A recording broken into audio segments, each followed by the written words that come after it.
আমার এক ছোট বোন গুগলের একটা আর্ট কম্পিটিশনে যোগদান করেছিল। সেখানে ক্রিয়েটিভ আর্ট ওয়ার্ক বানাতে বলেছিল। তো সেই কম্পিটিশনের পার্টিসিপেন্টসদের আর্ট ওয়ার্কগুলো দেখছিলাম, খেয়াল করলাম বাচ্চারা ক্রিয়েটিভ বলতে শুধুমাত্র কাল্পনিক ভেবে নিয়েছে।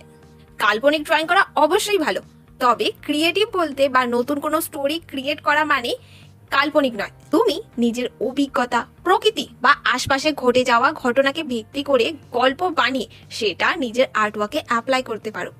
এটাকেও ক্রিয়েটিভ আর্টওয়ার্ক বলা হয়। যেমন ধরো, আমার এই আর্টওয়ার্কে ছেলেদের 3টে জন্ম দেখানো হয়েছে, যেখানে প্রথম বাচ্চা তার মায়ের আদর পায়। সেকেন্ড, সেই বাচ্চা যখন একটু বড় হতে থাকে তখন সে বাবাকে প্রাউড ফিল করাতে চায়।